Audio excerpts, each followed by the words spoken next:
Fala, povo do agro, eu sou Alisson Leitão, engenheiro agrônomo, e estamos dando início a mais um episódio do podcast Agrocultura.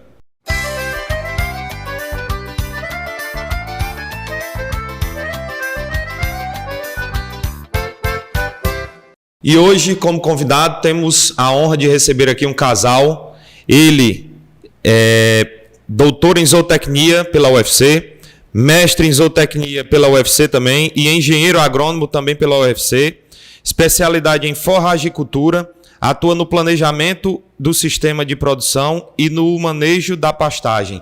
É também professor do IFCE, professor Rodrigo Gregório. Rapaz, é tanto título que eu não sei nem como me referir a você, mas vou chamar de amigo Rodrigo Gregório.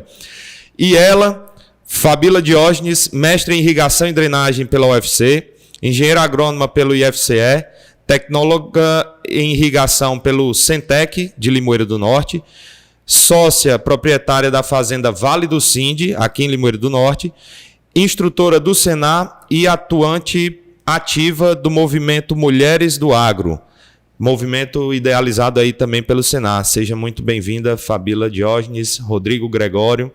E hoje o papo, com certeza, é de grande interesse de todo mundo que vem assistindo aí. Já era um tema que tinha sido pedido algumas vezes, então atendendo aí aos pedidos, a vocês que participam lá nas redes sociais, hoje nós trouxemos aqui um casal de peso que tem know-how e expertise para tratar sobre o assunto. Então, dando prioridade aqui às mulheres, vamos começar falando sobre a Vale do Sinde, a fazenda, né? O que é o projeto Vale do Sinde?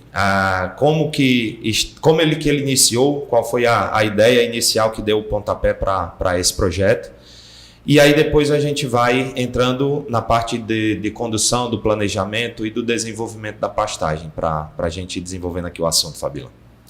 Oi, Alisson, obrigada pelo convite. É sempre um prazer, uma honra a gente poder falar de pecuária, né, de produção aqui no semiárido. É uma das coisas que me chama muita atenção no podcast, que eu sempre assisto aqui, você sempre fala, tem podcasts, né, do setor em muitos lugares, mas não tem um específico do semiárido, um específico aqui do Nordeste. E a nossa proposta de produção, ela é muito voltada para essa questão do semiárido, para essa questão do nosso bioma caatinga. Então, é uma fazenda onde ela resgata aquele modelo tradicional de produção. O que despertou a gente foi exatamente, se nós, né, imaginarmos no Nordeste, a gente não tem, talvez só 2 ou 3% é possível de se fazer irrigação. Sim. Né? E os outros 97%? Cadê essas propriedades? Cadê essa produção? Não vai produzir porque não tem condições de ser irrigada, né? Sim. Por conta, né, das escassez, as limitações climáticas que nós temos. Então, aí a gente imaginou, resgatando, né, um pouco do passado, do nosso antepassado, avós. Não sempre existiu produção aqui no Nordeste. Por que não estava acontecendo? O que aconteceu que isso parou? Aí nós resgatamos aquele modelo mais tradicional, onde a gente tem, baseado, né, do ponto de vista técnico, a gente se baseia em culturas adaptadas, ou seja, eu preciso de forragem, eu preciso de alimentação, de culturas adaptadas, eu preciso de animais adaptados. Sim. E essa adaptação ela tem a ver tanto com a questão de produzir, como de sobreviver com o mínimo. Perfeito. E a questão da valorização do produto. Então, assim, eu vou produzir, eu tenho condições de produzir em uma escala menor, eu vou produzir menos, porém esse produto que eu produzo, ele tem que ter valor. Perfeito. Eu tenho que verticalizar minha produção, eu tenho que agregar valor a ele. Por quê? Porque ele é exclusivo, porque ele é de um bioma exclusivo.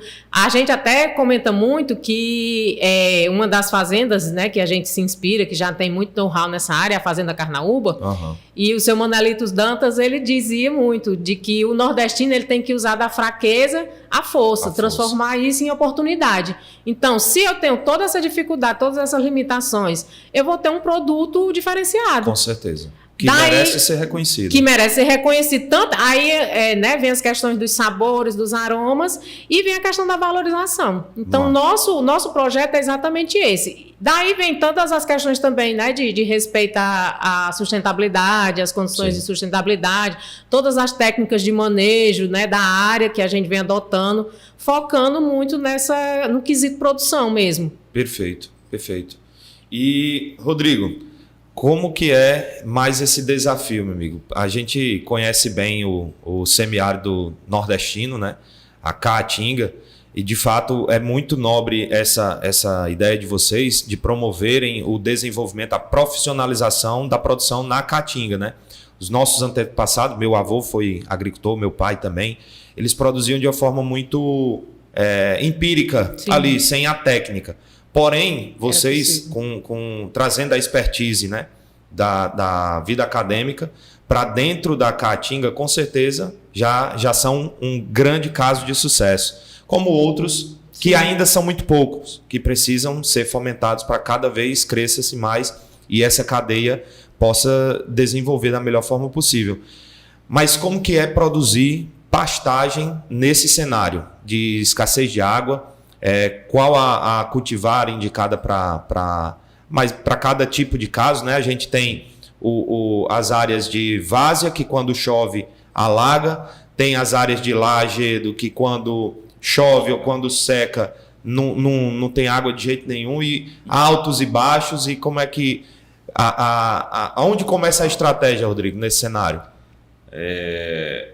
Alisson, assim, a gente sempre tem começado essa conversa pela base que eu diria que é a junção justamente do conhecimento dos antepassados, das pessoas que viveram, né, e conseguiram, de certa maneira, estabelecer um modo de produção em que viabilizou a sua permanência, e até mesmo a viabilização da profissionalização da sua descendência, né? Eu falo bancando estudo dos filhos nas grandes cidades e etc. Então, assim, o primeiro passo sempre foi tentar entender essa questão de como é que o produtor ele fazia a sua condução da fazenda, né? Mesmo sendo de uma forma empírica, mas oriundo de um certo método de tentativa-erro, no sentido de ao longo da história da região, e testando e fazendo e vendo que não deu certo, e automaticamente, dado o tempo longo, foi se tendo a condição de ir juntando esses conhecimentos, o melhor de cada ano, de cada ano, e historicamente passando entre as gerações.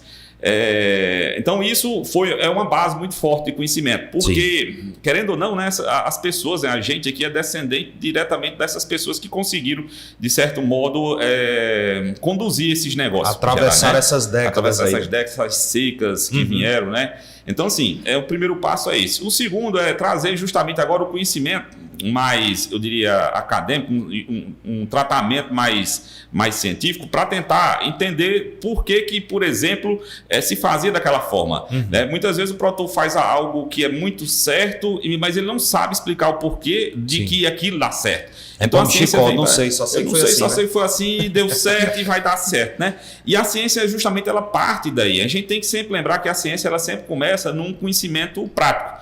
É claro que existem já novos conhecimentos que foram desenvolvidos a partir já desse conhecimento que foi evoluindo. Mas na nossa área, muitas das coisas ela começou a partir de uma coisa que era feita. E a ciência sempre vem de lá da ponta, né?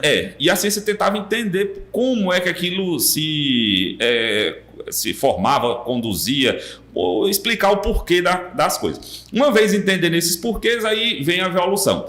E é isso que a gente, de certa maneira, imagina, né? Então, a gente juntar as duas coisas, né? Às vezes tem pessoas que dizem que a prática é uma coisa, a teoria é outra. Eu acho que quando a pessoa fala isso é porque ele não está sabendo direito o que é prática e o que é teoria, porque na realidade as duas caminham junto, né? Perfeito. Na realidade seria isso. Então, assim, a ideia sempre foi a tentar entender como é que aquele sistema funcionava, porque a gente acreditava o quê? Que a base seria aquilo, porém, a gente precisaria ter uma melhoria. Em melhoria, por quê? Porque aquele sistema, mesmo sendo interessante e tendo sido bastante utilizado, ele apresentava determinado momento em que ele entrava em colapso. Ele tinha problemas a maior parte do ano, né? Que é a escassez de água. Quando vinham os anos de seca, sequências de anos de seca, então os sistemas eles estavam adaptados, porém ainda não estavam protegidos. Para isso a gente precisa ter, de certa maneira, uma evolução no conhecimento de como é que ele funciona. E aí entra a ciência, né? Ciência em que sentido? Especialmente a ciência que a gente fala da hidrologia, eu entender como é que o processo da passagem da água pelo sistema ele ocorre, para que eu possa, então, de certa maneira, modular. Então, é a junção do que antes se fazia, né, e foi meio que sendo perdido, e hoje a ciência poderia, hoje não, porque na realidade já são conhecimentos bastante consolidados. Mas assim, o que a ciência poderia trazer de fundamentação para poder a gente entender melhor e conduzir melhor esse sistema? Uma base é a hidrologia.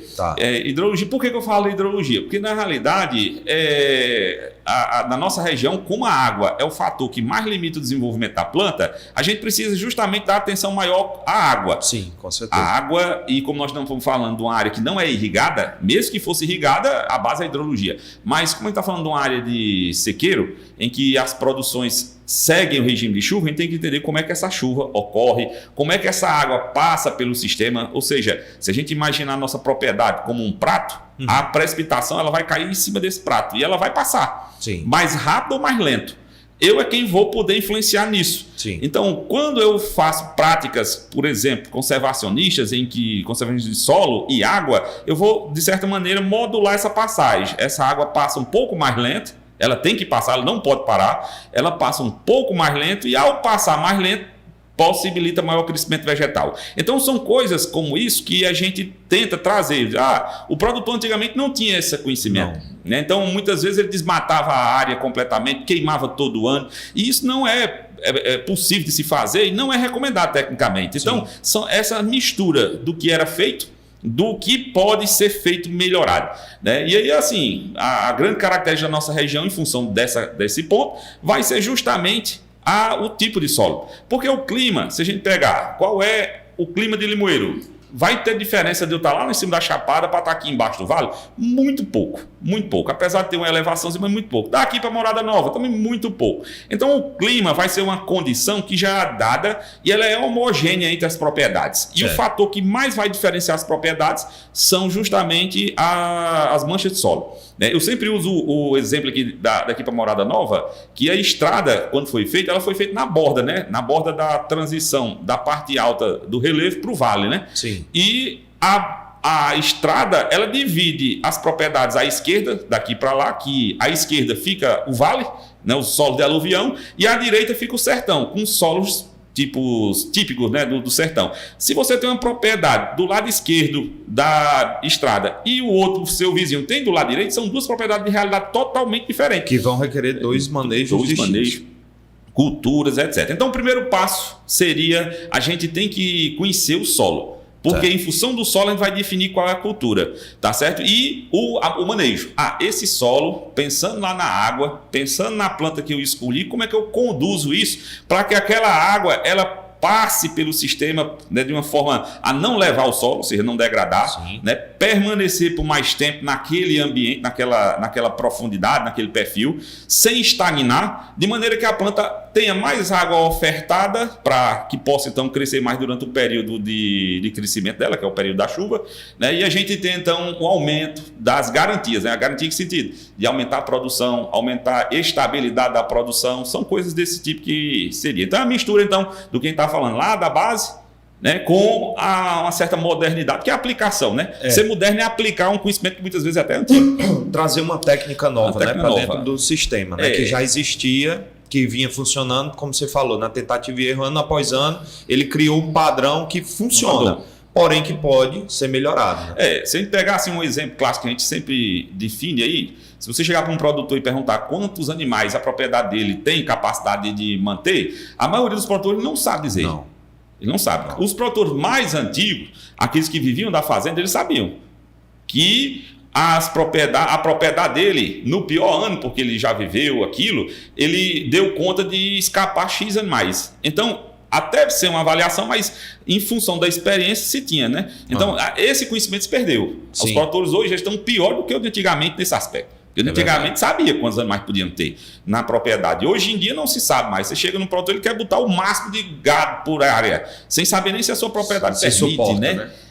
Então são coisas que foram se perdendo e a gente acha que até ficou melhor, até diz, né, que o novo sempre é melhor. Eu digo nem sempre, o novo é sempre melhor, né? Depende, é relativo. Depende, Mas aí, Fábila, dentro desse contexto, tá? De produção da forragem, a limitação dessa produção e a Vale do Sind. Hoje, a Vale do Sind, quantos animais ela possui?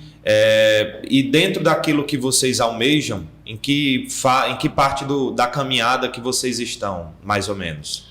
Então, né, a nossa propriedade mesmo, a gente está iniciando toda a estruturação, fazendo essa coisa que o Rodrigo falou, de divisão de áreas. Então, a gente demarcou realmente por mancha de solo, cada mancha de solo, qual o tipo de cultura que melhor se adapta, né? Sim.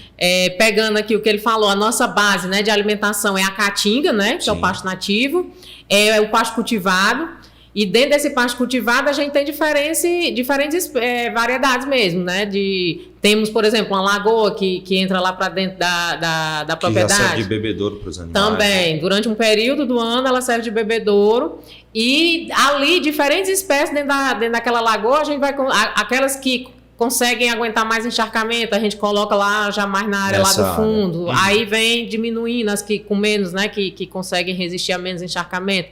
Então, essa vamos dizer, atividade aí a gente fez. Foi a primeira coisa que a gente fez. Tá. Aí estamos na divisão, né? Aí vem a questão dos investimentos, né? Uma coisa que a gente sempre faz é a questão da alocação de recursos. Tá. Porque também o nosso produtor, ele peca muito na questão dos investimentos. Ele gosta muito de coisa visual, né? Casa, cerca grande, você vai lidar com animais, né? Tem um tronco. Então, isso são coisas que não traz produção. Sim. Né? O nosso investimento ele é muito focado na questão produtiva. O que aquele real que eu estou investindo, do ponto de vista produtivo, o que ele vai me dar de retorno, a essencialidade dele para a questão da produção da fazenda.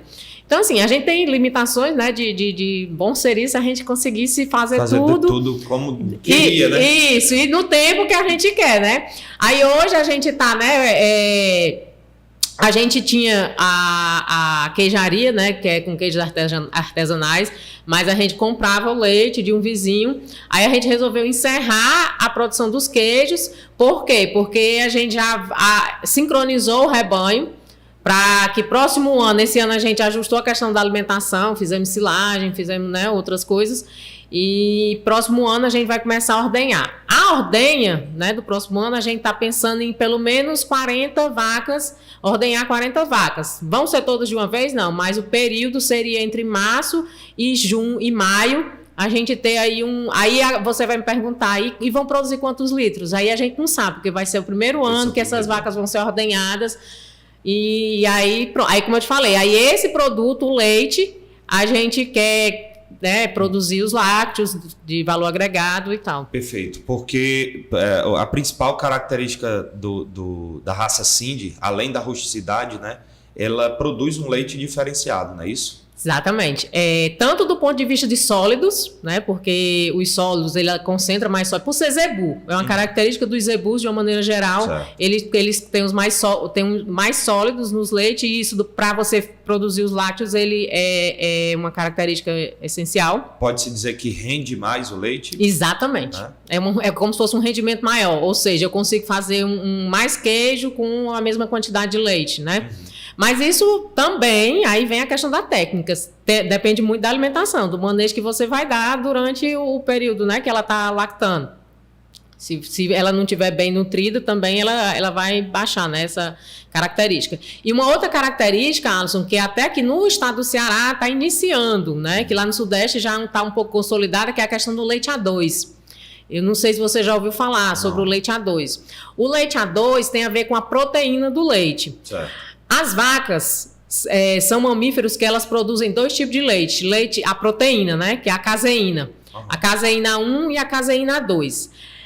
Vacas que produzem caseína A1, elas desenvolvem as inflamações. Muitas pessoas... São as intolerâncias que muitas vezes diz que é intolerância à lactose.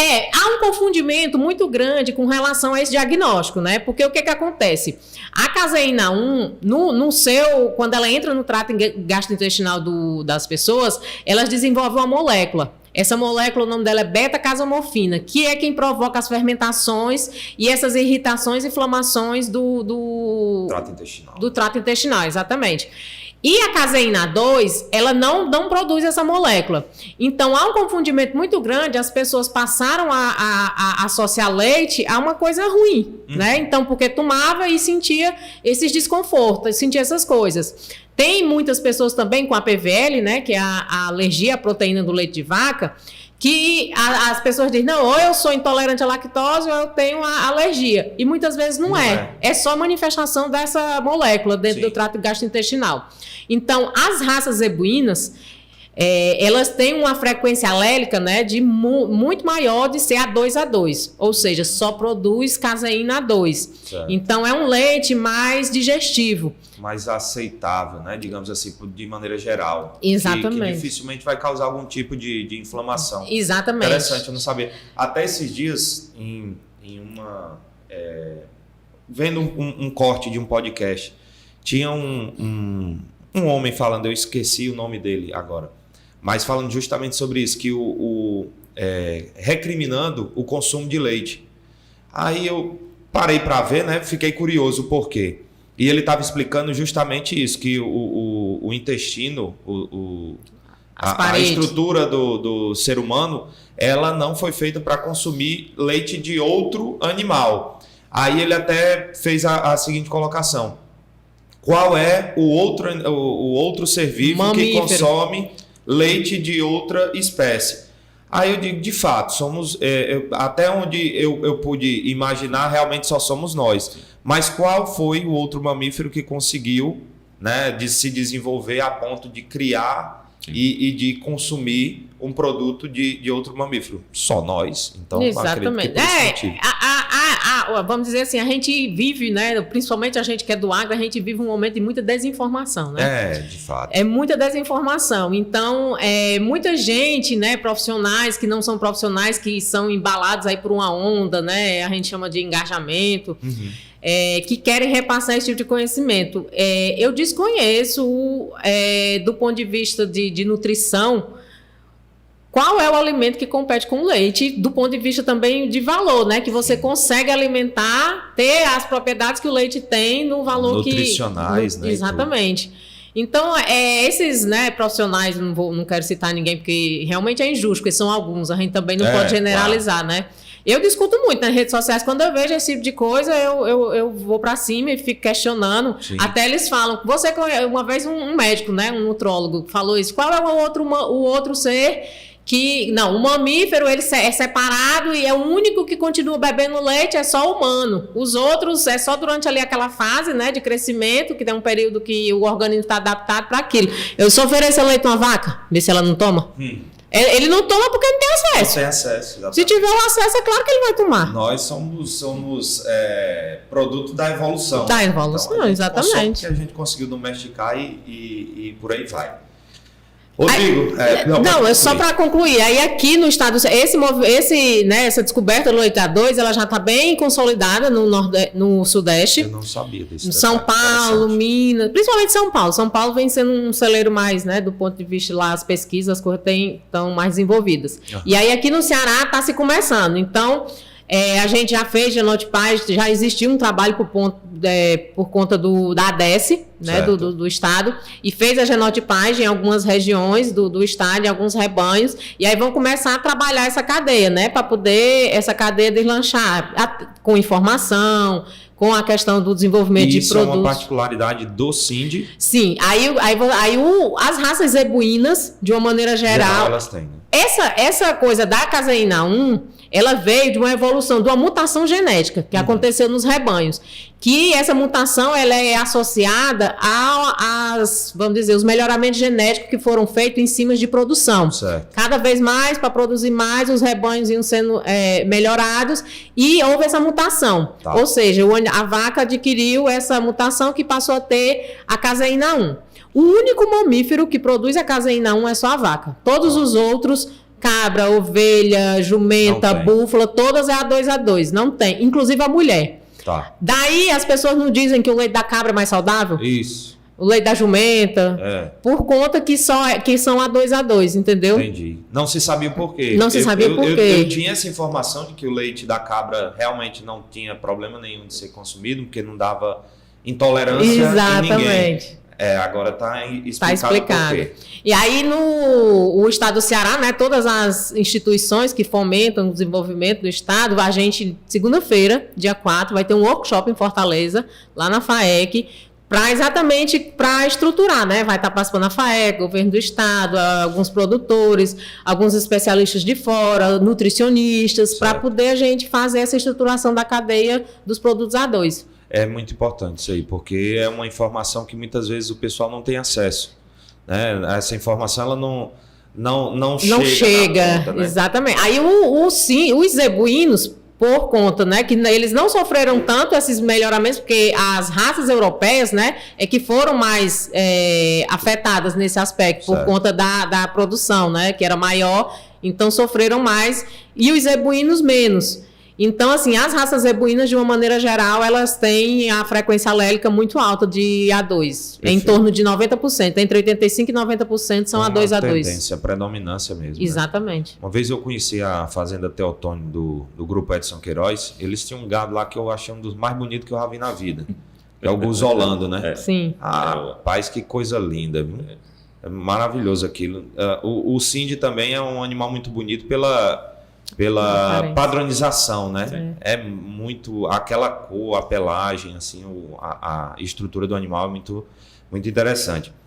E aí, Rodrigo, voltando para a questão do planejamento e do manejo da pastagem. Pelo que eu pude entender no contexto aí, no período da chuva se produz uma forragem melhor, digamos assim, uma forragem mais elaborada. E no maior período do ano, os animais eles ficam extraindo o que a caatinga pode oferecer. Agora, duas perguntas. Uma, o capim que é produzido, ele é produzido exclusivamente na época da chuva? E dois, é feito algum tipo de trabalho na caatinga para que ela possa produzir mais? Tá. Então, assim,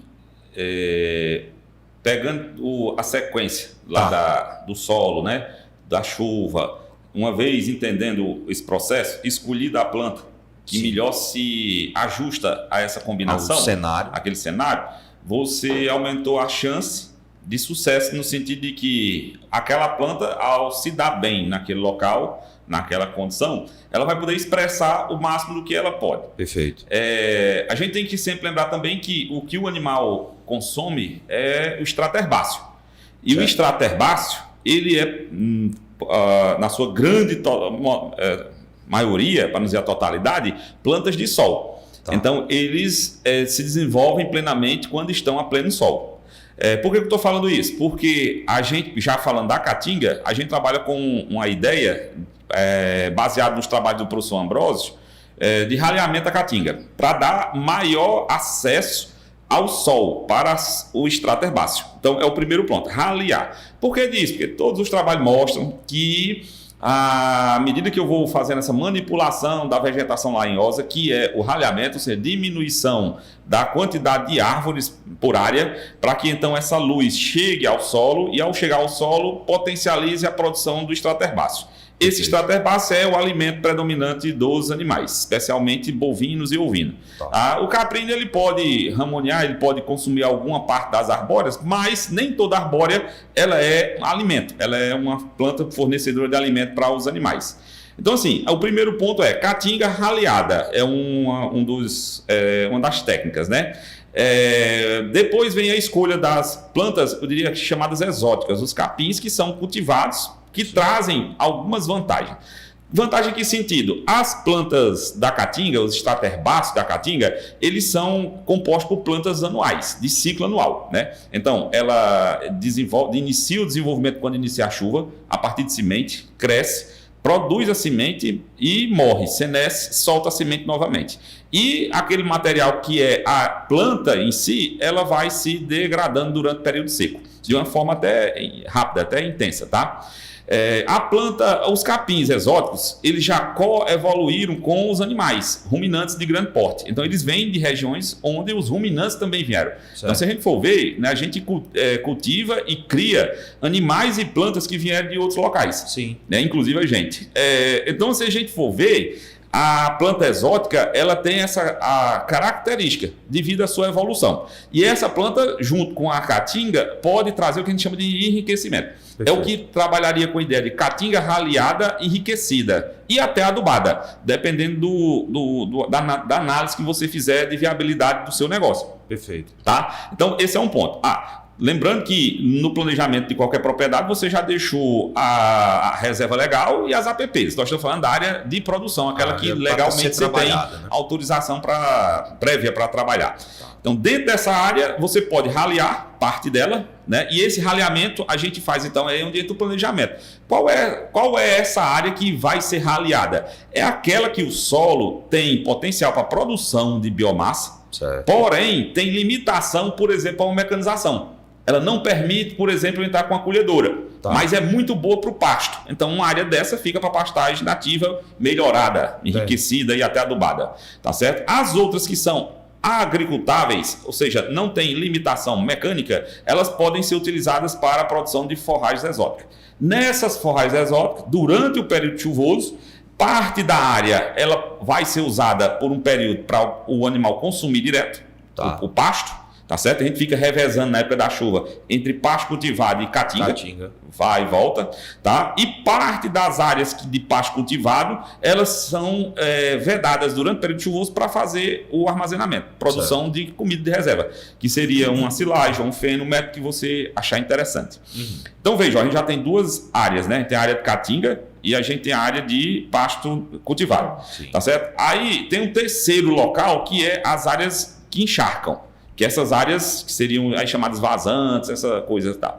Então, no geral, compondo com esses três locais, o animal vai fazer, então, a gente vai manejar de maneira onde tem a rotação dessas áreas, né? Em função da sua condição. Então, pastagem nativa, eu tenho que ela vai começar, ela é mais lenta, porque vai a vida, a semente, precisa de um tempo maior de chuva. Então ela vai dar natural, né? Um processo natural. Ela vai chegar no ponto do animal poder entrar lá no meio da estação chuvosa. Tá certo? E eu ainda tenho que fazer, como ela sobrevive via semente, eu ainda faço a rotação das áreas com relação a deixar semente. Sim. Uma área que o animal consumiu esse ano, entrou, pastejou, antes da planta produzir as sementes, no próximo ano eu deixo aquela área soltar semente. Tá certo? Então, esse planejamento vai fazendo com que as áreas elas vão tendo mais vigor e se fortalecendo. E automaticamente produzindo mais e melhor, né? Mais e melhor, né? Então, é o que a gente fala assim. Eu estava até conversando com um amigo ontem que está para plantar uma área, e ele dizendo que os equipamentos dele, a minha máquinazinha semeadora ela é simples e tal, não é uma máquina mais sofisticada. Eu digo, o mais importante do que a tecnologia que está no equipamento é o fazer na hora certa as coisas. Então, é essa coisa que é o mais importante, que é o conhecimento, é o saber fazer. Se você não sabe fazer, não vai ser o equipamento que vai fazer por você, a não ser que seja um robô que vem com autônomo, né? Então, assim, pensando nisso, as plantas são manejadas dessa forma. A gente vai, então, trabalhando dentro daquela lógica de entender como é que se comporta o crescimento da planta. Veja que nós saímos da chuva, tentando entender como é que a chuva se comporta, associada ao solo, porque o solo, combinado com a chuva, né, vai favorecer mais ou menos água por mais ou menos tempo a planta. Eu entendendo isso, vou entender como é que a planta se comporta dentro do ano e entre os anos. E a partir daí eu vou saber, eu vou poder criar tantos animais, essa área eu vou usar para fazer a reserva, ensilar, e vou guardar esse material para usar na época seca, de maneira que o animal ele vai passar o ano sempre na ideia solto. É sempre solto? Ele não vai ser confinado? É isso que eu ia perguntar. Não tem nada que venha para ele. O animal ele recebe suplementação, mas ele vai estar sempre solto. Ele vem ao local para receber a suplementação, que pode ser móvel. Vou dar um exemplo. Existe uma coisa que a Embrapa há muito tempo lançou, deve ter talvez 30 anos ou mais, que é o chamado Costrenó. O coxo trenó, o nome já está dizendo, é um coxo que ele é arrastado. Né? E ele pode ser posto em qualquer canto da propriedade. Ele pode circular junto com a circulação dos animais. Eu posso, por exemplo, suplementar o animal em cada área, em cada manga, em cada piquete. Né? Então, assim, por que eu estou falando isso? Porque o animal vai receber suplementação, mas ele não vai ser confinado. Certo. Tá? Aí, como é então esse manejo? No período chuvoso, ele fica nas áreas de pastagem. seja cultivada ou nativa. nativa, tá certo? E fica sendo manejado em piquetes, rotacionando, porque a gente precisa fazer isso para a prática de manejo da cultura. Certo. Uma vez parando a chuva, parte dos piquetes foram vedados, o animal então não teve acesso no final da chuva. E para quê? Para que essas áreas crescessem, se fortalecesse a planta, armazenasse reserva para vencer o período seco, a planta. Certo. Eu preciso dar extrato para ela. Uma vez ela armazenando reserva e entrando em senescência, ou seja, dormiu, eu posso, durante o período seco, pôr o animal para comer aquele capim seco, que não vai ter problema para ela. Não vai interferir para ela. Rebrota, né? Pronto. Aí eu faço esse manejo e fica esse animal consumindo ainda no campo as áreas com pasto seco. Com suplementação, principalmente uma fonte de proteína, porque esse pasto ele entra como fonte de energia. Uma vez feito isso, mas só que isso tem um tempo, eu não consigo muitas vezes passar todo o período seco com esses pastos secos, vai chegar um momento que agora, inclusive a grande maioria das propriedades, eles vão estar entrando mais com essa suplementação agora de volumoso, Agora, né? Que é o período que a gente chama de transição da seca para a chuva. Perfeito. Que é quando esses pastos, o campo está acabando essa fonte de fibra e eu preciso entrar agora com a suplementação de fibra, porque ela vinha recebendo a suplementação proteica. E aí eu vou com essa transição até a chuva começar e o a capim produzir novamente para poder ele voltar a consumir no campo esse alimento direto. Então essa é a lógica. Quanto tempo passa em cada coisa dessa? Depende do ano. Depende da quantidade de animais e tudo mais. E se o ano foi bom, né? Se teve chuva. Eu diria até assim, sabe, que os animais. Pode depender da quantidade de animais, tá? Mas quem vai dizer quanto tempo em cada um vai passar vai ser a planta. Certo. A planta em que sentido? A resposta dela que vai dizer quanto de excedente ela teve, quanto de ensilagem você pode guardar, para então você definir qual é esses tempos, quais são esses tempos. Mas basicamente seria esse: período chuvoso, pasto rotacionado, período seco também, um certo rotacionamento dentro das áreas, tá certo? Depois, transição seca-chuva, começando com a ensilagem. E mais na frente, a gente imagina que uma das culturas que vai ganhar mais espaço ainda vai ser a palma. Porque a combinação da palma com esse pasto seco, ela potencializa, porque ela vai ser uma fonte de energia de muita alta qualidade, associada a uma fonte de fibra, e você com suplemento simples de uma fonte aí de proteína, você vai complementar e completar a exigência do animal. De maneira que você vai passar o ano todo dando certo até a palma via pastejo, o ano todo com um animal no campo. E a palma, ela pode servir de pasto a campo ou ela tem que ser cortada? Pode. Né? Não é. Aí, mas vai perder mais. Aí é tudo uma questão econômica.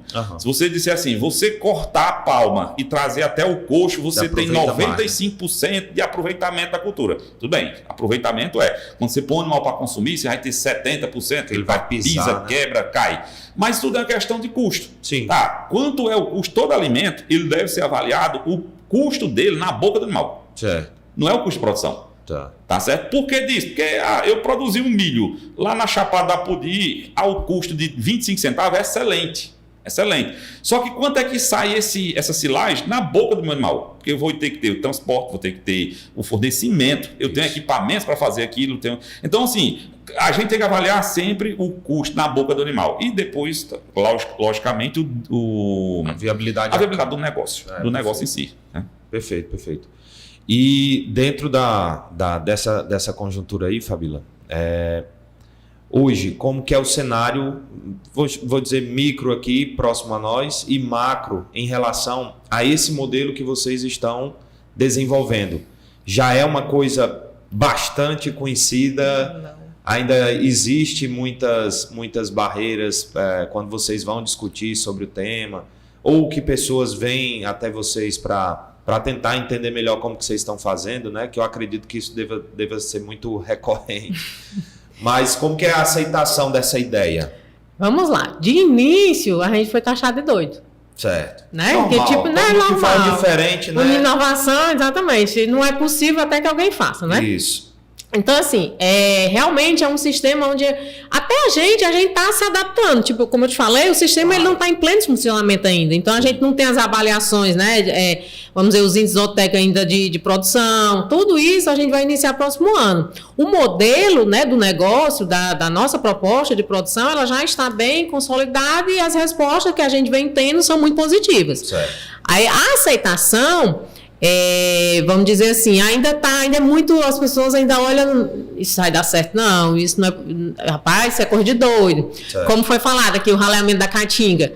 Quem é que vai gastar dinheiro com uma prática para, vamos dizer, podendo passar um trator e desmatar logo tudo e sair raleando, deixando árvores grandes, deixando árvores nativas, fazendo todo esse manejo? Para a gente... Dentro da nossa lógica de produção, ela é importante, porque tem a questão, né, tanto técnica do fornecimento, né, da pastagem, como tem a questão ambiental, sustentável também. Claro. Tem a questão do conforto dos animais, do bem-estar dos animais, porque, né, diminui a incidência, diminui o conforto térmico, melhora também dos animais, que são também práticas que a gente desenvolve. Né? Mas a gente é importante, né? A gente até agradece esse espaço aqui, porque é uma forma da gente ir mostrando como é que a gente está pensando, como é que o nosso modelo foi desenvolvido. E uma das coisas que a gente sempre fala, a simplicidade. Então, o menos é mais. É você produzir o máximo possível com o mínimo de custo. Perfeito. Né? Sim, esse é o sonho de qualquer negócio, né? Exatamente. Você produzir o máximo possível com a menor quantidade de recursos necessários. Uma das essências, né, da fazenda é exatamente esse, é o mínimo de input, ou seja, o mínimo de coisas externas, de fatores externos. A gente tenta fazer o máximo só com o que tem dentro da propriedade. Potencializar o que existe lá, né? Exatamente. Perfeito. E a ideia é justamente essa, é tornar visível, tornar do conhecimento daqueles que ainda não sabem do projeto de vocês, da ideia de vocês, como outros que já passaram aqui e outras ideias que virão. Sim. Justamente para que possa despertar a quem estiver vendo alguma ideia nova, né? Alguma fonte de inovação, um momento de clareza ali. Rapaz, era o que estava faltando para mim, era isso. Às vezes uma variedade de capim, exatamente. Às vezes um manejo numa área que ele tem lá que aquela área lá não serve para nada, não, é perdida. Mas, de repente, uma coisa que vocês falaram aqui pode servir de ideia para uma área dessa que é perdida, né? Se pegar nesse exemplo, a gente tem visto, né, assim, eu estou aqui na região, vim trabalhar na Emater, fui contratado em 2004. Né? Então a gente veio aqui, se eu não estou enganado, foi em junho que eu vim assumir. E eu até brinco assim, que de lá para cá, né, tem produtor, assim, muitos produtores viraram amigos. Eu até brinco, eu digo, rapaz, não tem jeito para você aí não, porque a gente tá com 20 anos falando, conversando a mesma coisa e não sai do canto nesse quesito aí do manejo, tal, né? E assim, coisas que às vezes as pessoas pensam que são novas, né? Mas coisas que são extremamente antigas já na área, né? Sim. Então, nós estamos trabalhando aqui com coisas que, por exemplo, os conceitos são da década de 60. Tá certo? Então, esse manejo que a gente está falando de pastagem, essa coisa, até tem um gráfico clássico de um trabalho do Motte, de 1960, em que você vê, a gente está com 72 anos, né? 60 para cá... 63 né? anos. Então, se a gente for ver assim, conceitos como, por exemplo, do uso de um sal proteinado, de uma mistura múltipla, coisas também que estão com muito tempo, 50 anos, 60 anos. Técnicas que outros países, especialmente países secos como a Austrália, já não tem mais essa dúvida. Nós ainda estamos, assim, muitas vezes, teimando em insistir se precisa ou não precisa de determinadas coisas, né? Então a gente já poderia estar vencendo essa parte, né? E hoje a gente fica vendo, por exemplo, estou falando disso, que em 2004 teve produtor que a gente chegou aqui no CQ, naquelas áreas de caatinga que você conhece, né? Áreas de solos mais arenosos e tal, e que a gente trazendo a ideia de plantar capim. Por que a gente não planta aqui um capim, não planta aqui um búfalo para fazer aqui um pasto? E o produtor nosso no Ceará, ele sempre teve aquela questão de achar que não, o nosso pasto nativo é muito bom. Eu não preciso gastar dinheiro para implantar um pasto cultivado, porque eu tenho um pasto nativo muito bom. E é verdade, o pasto nativo nosso é muito bom. Porém, ele tem suas limitações. E o pasto cultivado, ele teria vários ganhos. E nunca se plantou. Né? A gente tem dito que o grande professor é a seca, na realidade é o arroxo. Quando a coisa arrocha, na realidade até aquela Tem produtor, tem fazenda que lida, né, decide as coisas por vários motivos, né? Inclusive por status. Tem gente que antigamente gostava de mostrar que tinha dinheiro para bancar a propriedade. Era costumeiro, eu que sempre mexi muito com isso, de escutar o produtor dizer, não, aqui dele não dá dinheiro não, ali eu banco o meu dinheiro, eu tiro do meu trabalho lá, eu tiro lá da minha empresa para bancar, porque aqui dele é uma coisa que veio do meu avô, meu pai, é só para, como fosse assim, para bancar ali. E era uma forma de dizer que tinha dinheiro, para gastar com a fazenda. Não produzia nada, né? Ou quando produzia, era com custo estratosférico, né? E assim, não se aceitava, por exemplo, coisas que sejam de baixa produtividade. Aí eu falo, não, para eu pensar no capim tem que ser irrigado, tem que ser um capim que quando o cara chegue lá e olha assim, diz, rapaz, a coisa aqui é do outro mundo, né, do primeiro mundo, né? Então sempre tinha aquela coisa. E plantar capim de sequeiro na nossa região, juntava tudo e ninguém plantava. Certo. Ninguém plantava, tá? E a gente viu que quando foi na sequência de seca de 2012 a 2017, a gente teve um arroz muito grande. E cada vez mais o arroz vai ser maior. E aí vários produtores, na hora dessa questão de dizer, rapaz, no desespero, eu estou dando bagana de carnaúba para um gato comer. É o fim. Você dizer, rapaz, pode comer? Pode. O ruminante ele é uma mágica. O ruminante é uma mágica. Mas assim, se você chegar ao ponto de ter que dar uma bagana de carnaúba para o animal, é sinal de que o seu sistema ele teve alguma falha grande, catastrófica. E aí abriu-se a porta para plantios, procurar alternativas, né? E mesmo assim, aí mais a gente vê hoje, produtores que plantaram são poucos, que tem já pastos, porém os vizinhos, a gente já começa a visualizar, o vizinho vendo aquele pasto, e ontem mesmo eu estava conversando com ele, dizendo lá que a terra dele não dava para nada, que tinha gradeado e só saiu aquela cabeça branca, que é bom para abelha, mas para boi não serve. Eles dizem, rapaz, aquela terra não presta não, né? E a gente olhando, eu dizendo, rapaz, essa terra aqui é excelente para o capim. Só que ele nem conhece e nem acredita. No que a gente dois fatores limitantes. Nem conhece e nem acredita. É difícil. Então difícil. A gente está nessa fase, porém a gente está numa fase que eu considero que é agora de expansão. Porque antes não existia. Ninguém tinha coragem de plantar. Hoje tem. Tem produtores aqui na Morada Nova que eu não fui, mas eu fiquei sabendo aqui que já tem 200 hectares de capim plantado. De Maçai. Então, isso é uma coisa... Na Caatinga. Então, no modelo de vocês ou aquele que tira tudo e põe só o capim? De certa maneira, ele tem uma influência... Ele é o campo aberto, sabe? Mas é dentro de um certo manejo de pastagem, porque, por incrível que pareça, a gente está falando, eu estava citando de que 20 anos na região sem... Falando aquilo e nunca conseguindo despertar. Foi preciso ir uma pessoa de fora, um conhecido lá de Fortaleza, lá para São João do Aruaru, a propriedade dele. Certo. Ele não é do ramo, mas recebeu a propriedade lá e chamou a gente para fazer uma orientação, né? Ele veio lá no Instituto e a gente foi. Plantamos lá no primeiro ano 40 hectares de Maçai. Veja, o cara não é do ramo, acreditou e plantou lá 40 hectares de Maçai. É uma área considerável. Tá grande. Lá há uns 6 anos atrás.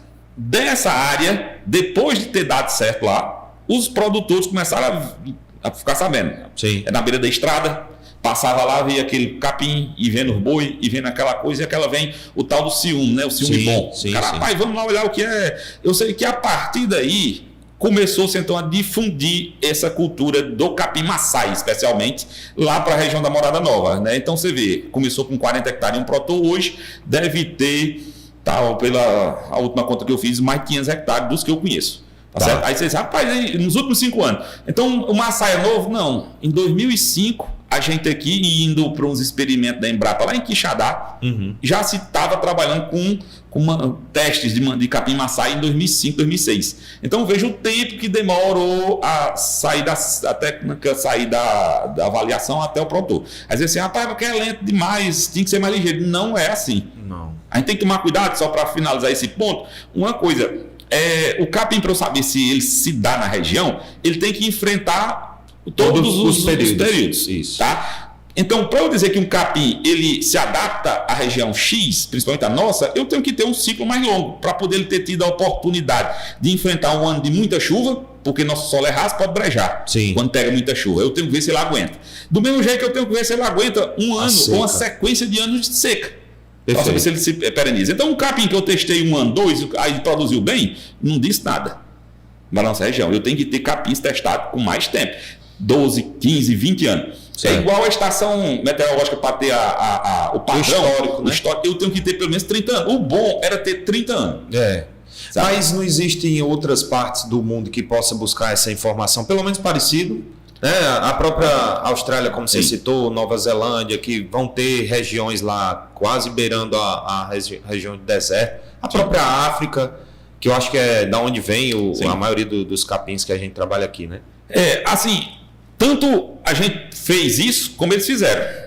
Você tem ideia, a Austrália é um caso clássico, ela levou uma leguminosa nossa, que é essa que chama de erva de ovelha, que é uma leguminosa pequeno porte, tem no Ceará quase todo, levou para a Austrália e melhorou e tem hoje uma variedade de estilosantes, que ela é um estilosante. Então, do mesmo jeito que a gente fez, os nossos capins, eles praticamente, esses cultivados, vinham todos de fora.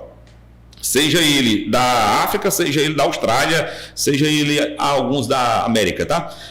Pelo menos melhorado. De maneira que a gente fez isso. Só que a gente não consegue saber como é que vai ser o resultado dele. Mesmo tendo essas informações vindo de regiões mais ou menos parecidas, se ele vai realmente se dar bem lá naquele local. Por que disso? Principalmente pelo solo. Certo. A gente precisa ver como é que ele vai se comportar naquela região, naquele solo. Por quê? Vem o resultado da interação do solo com a chuva.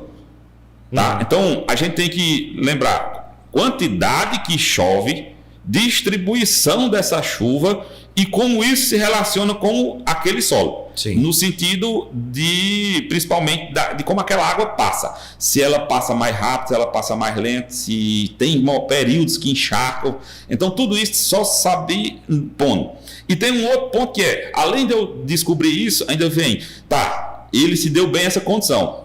Isso quando eu ponho o animal, porque o animal, ele causa um estresse. A planta, né? Sim. Então, veja, a planta está ali, não tem como correr. Ela não pode correr, enfrentando essa lua aí. tendo que viver do que tem no solo e o animal consumindo. Ou seja, ela tem que ter capacidade de associar tudo isso. E então permanecer lá viável no tempo. Claro que aí a gente pode dar uma ajuda a ela, que é o que a gente fala. Então a gente não tem como prever essa resposta exata. Tem que testar lá e precisa de um certo tempo, né? Sim. Só queria fazer uma ressalva num ponto. Quando a gente fala de canto seco, a gente tem que tomar um cuidado assim, que existem locais que são seco e quente, seco e frio. Sim. Nós estamos muito acostumados a falar só de seco. A África lá é seca. Eu nunca esqueci de um jogo do Brasil na Copa lá da África do Sul. Os caras tudo manga comprida. Isso. Gelado. Sim. É seco e frio. No Texas, que é uma região que a gente tem costume de assistir filme, aquela coisa, né? E dizer os caras lá puxando tudo, andando aqueles cowboy de sobretudo, camisa abotoada até a gola, né? Isso. Se for ver frio, na época. Então é seco e frio. E até neva. A gente agora, com o advento da internet, facilitou muito. A gente seguindo Instagrams de pessoas, né? E tem dois lá do Texas que eu sigo. E um dia desse ele tava botando lá o gado lá no deserto nevado. Nevado. Então assim, nós aqui, a gente tem que saber. Aí vem um capim que vem lá da África. Peraí, é seco, mas será que ele aguenta calor? Tá? E, finalizando esse ponto, ainda tem aquele balanço, né? Que é ETO e precipitação. Às vezes o cara, não, lá chove menos que aqui. Eu digo, mas qual é ETO? Sim. Porque ele pode chover 400 milímetros com ETO de 1.000. E a gente aqui chove 700 com ETO de 2.000. Isso. Então eu tenho que avaliar essa relação, quantidade precipitada com a ETO, para eu saber qual é o estresse que esse capim vai vencer. Perfeito. Tá certo? Fora a temperatura. Então, isso que precisa sempre estar na mente. Pode ser um cenário realmente totalmente diferente. Totalmente diferente. A exposição ao frio ou ao calor extremo o ano todo, né? O ano todo, né? Ou é seco, mas a energia é menor na região, o ETO é menor, então acaba que o estresse é menor. É, bem menor. Aquela planta. Ela acaba sobressaindo melhor, né? Só se fala de chuva, então não é só a chuva. Perfeito. Antes de lhe fazer a próxima pergunta, eu queria só falar que hoje nós estamos falando aqui diretamente dos estúdios da Faculdade Vidal de Limoeiro, gentilmente cedido para esse projeto. É uma faculdade que conta aí com 5 cursos presenciais de graduação, administração, direito, enfermagem, fisioterapia e psicologia, e mais de 30 cursos de pós-graduação. Então, você que está pensando em investir na carreira aí, fica a ideia aqui da Faculdade Vidal de Limoeiro à sua disposição. E também o nosso outro apoiador é a Ambiental Clean, uma distribuidora de São Paulo de insumos para a agricultura, que vendo todo esse potencial do Nordeste, acreditou nessa inovação, nesse projeto, e veio com suas atividades aqui também para o Ceará e Rio Grande do Norte. Já está presente em mais de de 5 estados aqui da região Nordeste, além de mais alguns estados na região Sudeste, trazendo aí o mais novo conceito de inovação de produtos e tecnologias para você, parceiro e parceira do agronegócio de maneira geral. Fabíola, voltando aqui ao assunto. Vamos, adoro. Hoje você também tem, além do projeto Vale do Sind, uma participação tanto no Senar quanto no projeto Mulheres do Agro, é isso? Exato. E dentro desses projetos, né, eu acredito que muitos se conversam às suas atividades. Como que você enxerga cada vez mais? A gente teve aqui recentemente a Melka, falando sobre os trabalhos dela. A Rita de Cássia, ela é doutora em fisiologia, e aí a gente falou justamente sobre o estresse oxidativo. E aí tu está sendo a terceira mulher, né, dentro desse projeto do podcast. E tem um projeto que, na minha opinião, fenomenal, que é o desenvolvimento, né, a incorporação cada vez mais da participação da mulher dentro do setor do agronegócio. E hoje, como que tu enxerga essa participação da mulher? Você acha que ela já chegou a um patamar digno ou ainda tem muito mais a crescer? Existem, até a Melka citou alguns nomes aqui, e a gente conhece pessoas como a Candice lá da região do Cariri. Candice Angel. Tem a dona Rita Grangeiro. São nomes que, sempre que se desperta esse assunto da participação da mulher no agronegócio, né? Tem Fabíola, Diógenes e por aí vai. A Melka, a Rita de Cássia. As novas gerações, exatamente. Né? Essa renovação, ela está cada vez mais tendo, né, o incremento da participação feminina dentro desse negócio. E aí eu te pergunto, qual que é o papel desses projetos, né, tanto do Senar quanto do movimento Mulheres no Agro, para a incorporação, o fortalecimento da participação feminina no agronegócio? Na realidade, esse é um projeto, né, que é muito pessoal também, sabe? Assim, é uma coisa que como você viu aí no meu currículo, eu me formei em 2002, né? Minha primeira formação foi tecnóloga em irrigação, e o mundo agro ele é um universo muito masculino. Sim. Né? E acaba que a gente sofre muitos preconceitos também, mas também há preconceitos do ponto de vista profissional, tipo, não vou lhe contratar porque você tem que lidar com um monte de peão, tem que lidar com um monte de gente. E aí isso vai aumentando, né, o nosso desejo. Poxa, mas eu gosto tanto da área, gosto tanto do setor, e eu quero permanecer. Então, assim, são coisas que vão evoluindo. Hoje, o nosso movimento, né, existe já a gente vai, que agora em dezembro, eu acredito que até o dia 15 vai ser formada a Comissão de Mulheres do Agro do Estado. Certo. A CNA, ela já trabalha também com esse projeto, né, junto com as federações de todos os estados, e ela vem desenvolvendo essas comissões, para que essas comissões possam trabalhar desde a motivação, ao protagonismo, a participação de mulheres e também de jovens. A Melka, né, só abrindo esse parêntese aqui, a Melka é um orgulho para mim, né, que já sou de uma geração à frente da dela. A força daquela menina, onde ela tá, ela consegue fazer bem feito, ela procura a informação, ela procura, né? Sim. Eu assisti o podcast dela todinho, do começo ao fim, tô morta de orgulho, Melka, de você. Ela nos ajuda muito nesse movimento aqui na região. Então, a gente tem dentro do estado do Ceará, né, junto com a FAEC, que é um projeto também da CNA, que é esse de Mulheres do Agro. A gente tem as comissões, regionais. Então, a gente vai ter a comissão do Vale do Jaguaribe, recentemente a gente fez um evento lá em Xeramubim, tem no Sertão Central, certo. Teve em Tauá também. Certo. Então, em cada região vai ter essas comissões, e essas comissões vão trabalhar desde capacitações, como também puxar aquelas mulheres que muitas vezes não se sentem parte, que dificilmente o homem para ter um negócio, principalmente rural, dentro da fazenda, onde a mulher não participa, né? Dificilmente. Então, é trazer essa mulher para dentro, para capacitar ela, para que ela se sinta parte do negócio, e que ela, do ponto de vista também pessoal, ela consiga se desenvolver e cada vez mais, porque uma vez ela dentro do negócio, o negócio melhora. Com certeza. Né? Tanto do ponto de vista de eficiência, como do ponto de vista de produção, como a criatividade, né? Na verdade, as mulheres, de maneira geral, elas já têm a sua participação, então é uma habilidade natural. Os projetos, eu acredito que eles são apenas para dar o reconhecimento. O reconhecimento. Porque participar, ela já participa. Sim, de alguma exatamente. forma. É trazer, como a gente sempre fala, é trazer, né? Para que ela se sinta protagonista. Né? Exatamente, ela se sinta protagonista dos negócios também. Sim, sim. Aí você falou da questão das referências, né? A Dona Rita realmente é uma referência para tanto a Dona Rita quanto a Candice, né? O nosso primeiro encontro que a gente fez no estado de Ceará foi aqui em Limoeiro. Foi ano passado.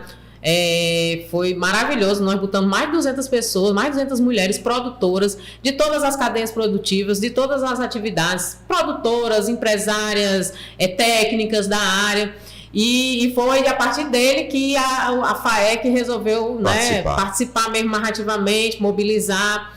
Aí a gente teve esse encontro que eu te falei lá no PEC Nordeste ano passado. Não, mentira, esse ano. A Camila Teles participou A Camila Teles, ela é da CNA. Ela trabalha na comunicação da CNA. Certo. Aí a gente como a gente vem desde o ano passado trabalhando, aí a gente participa dos eventos também a nível nacional. Certo. Aí geralmente vai representantes, a federação manda representantes.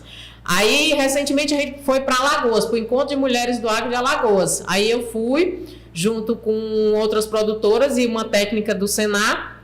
Aí a Camila, uma das palestrantes lá era a Camila. Tava a Camila, aí tava a nossa presidente da Comissão das Mulheres do Agro, que é a Stephanie.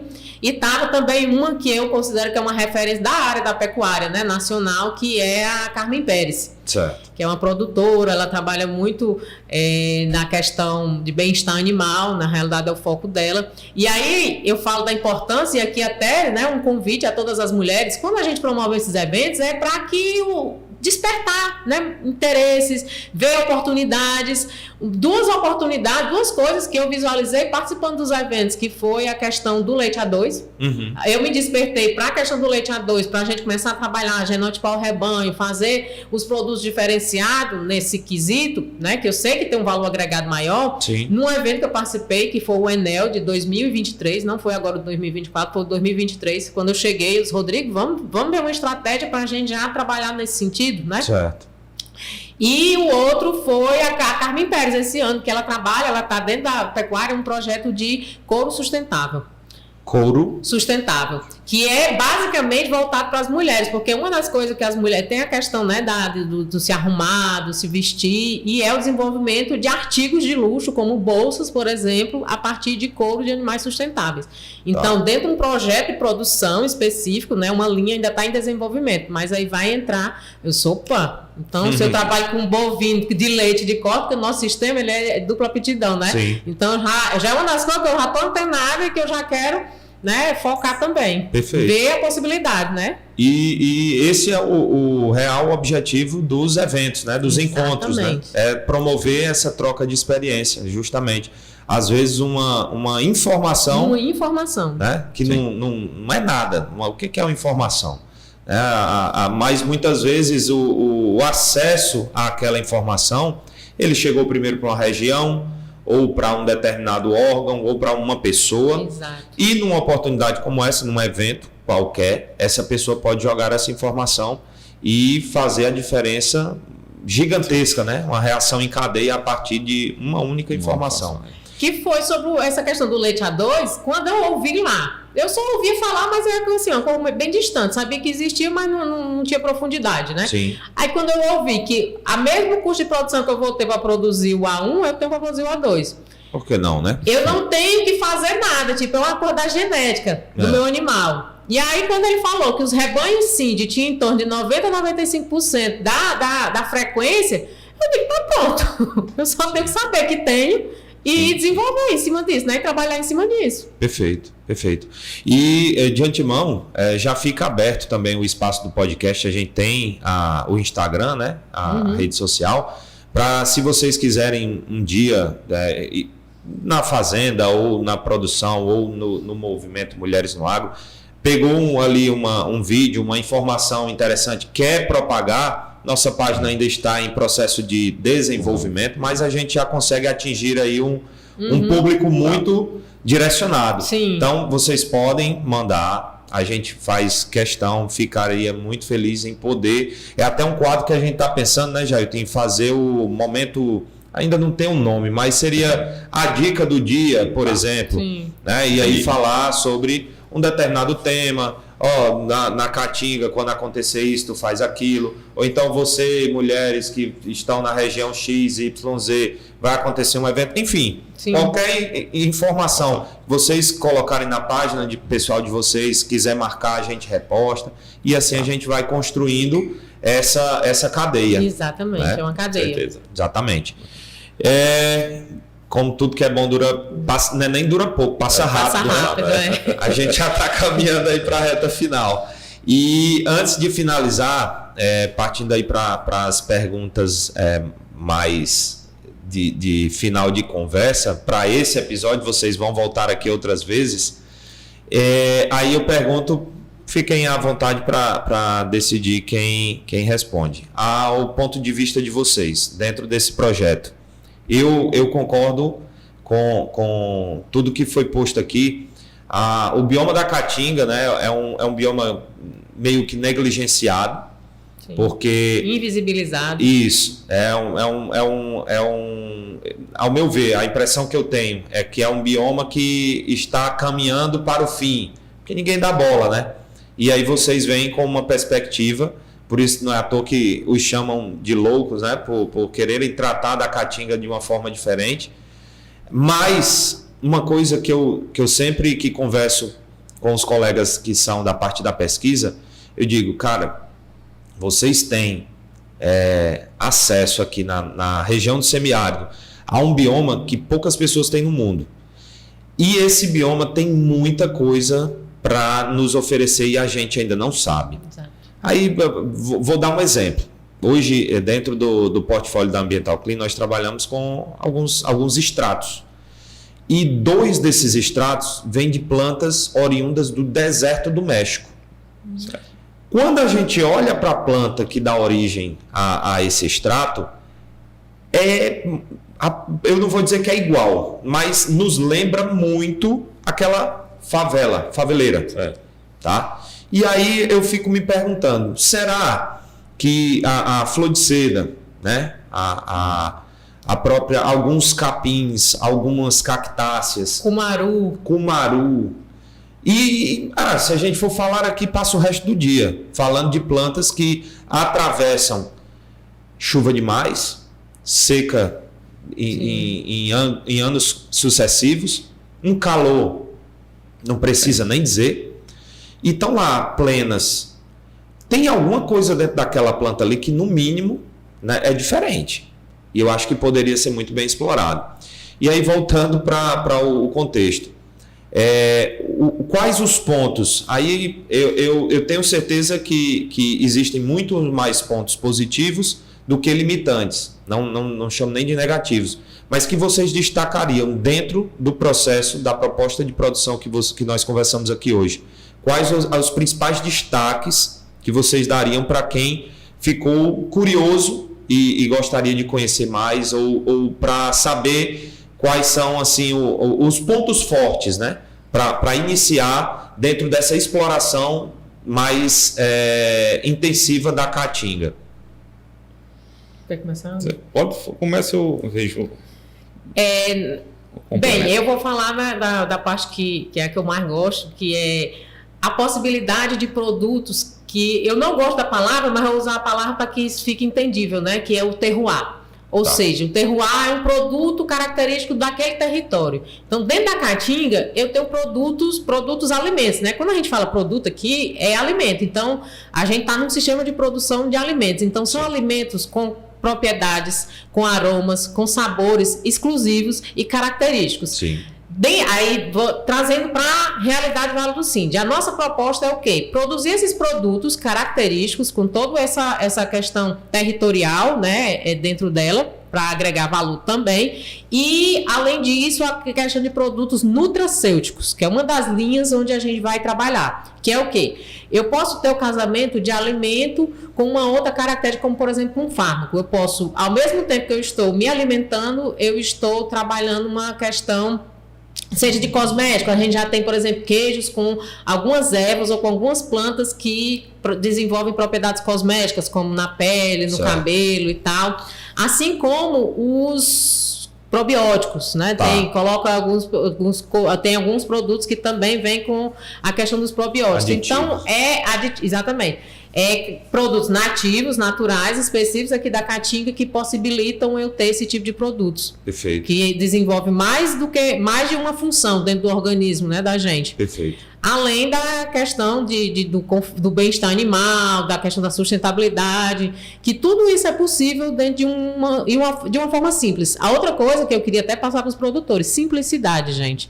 Não precisa, para a gente conseguir produzir de forma eficiente, de valor agregado, que até eu falo, a nossa proposta é roça gourmet. Então, é produtos gourmet, produtos de alto valor agregado, de alta gastronomia também, mas produzir de forma simples. Não precisa ter, né, aquela espetacularização. Não estou dizendo que é errado, tá? Tá. É só que é possível, a possibilidade de fazer desse modo e de você ter também esse tipo de produto que tem alto valor agregado, que é comercializado nos mais altos mercados. Perfeito. Agregar valor também é a questão do local onde é produzido. Né? Só para finalizar, que é uma das coisas que eu não falei ainda em momento algum. E dentro também da nossa proposta é exatamente eu atrair pessoas conscientes para dentro da cadeia. Para dentro da minha propriedade. Tá. Ou seja, é o agroturismo que Perfeito. eu quero trazer. Que aí tem um pouco de diferenciação, não é o turismo rural, é o agroturismo. Ou seja, é atrair pessoas que se interessam por aquele modelo de produção, da forma como aquele animal produz, para ver aquele animal comendo, para ver aquele animal sendo ordenhado, para ver a produção do queijo, para ver a produção dos produtos. Entender toda a cadeia. Perfeito. Que isso, né, desperta muito interesse nas pessoas. Então é trazer para ali e eu ter produtos numa lojinha para fornecer para eles também. Saber como é que o leite vai parar na caixinha, né? Exatamente. É exatamente essa a proposta. A gente fecha o ciclo, né, com a questão do agroturismo. Ótimo, mas é excelente, é uma ótima ideia. Eu vou pegar aqui o gancho do final, dessa questão da simplificação, né? Que na realidade até quem diga que só consegue simplificar quem realmente sabe, porque não é um processo fácil, né? E esse enfeite, que muitas vezes a boa parte dos produtores eles estão sendo bombardeados, a gente tem que sempre tomar o cuidado, né? Eu sempre brinco em apresentação para os alunos, que se a gente lembrar antigamente dos meninos quando eles jogavam bola, o que chegava mais enfeitado, o que é o mais ruim. Então, enfeite demais, normalmente ele traz ali ou denuncia alguma coisa errada. Então, jogador bom, na realidade, os meninos, o melhor que tinha de futebol, você podia olhar. Não tinha nada. Pé descalço. Descalço, doido ali, parecia um doido. Mas o cara, a característica, sabe. E simplifica, porque diz, quem sabe simplifica, né? Isso. Então, esse é um ponto. Nesse quesito, eu diria que o que é que eu visualizo, tá?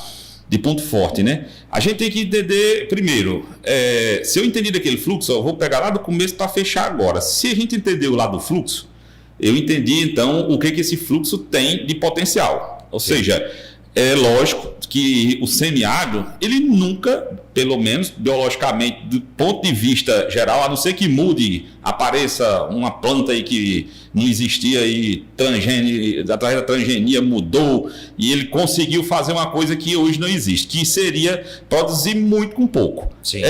Então a planta ela é resultado especialmente da quantidade de água que precipita.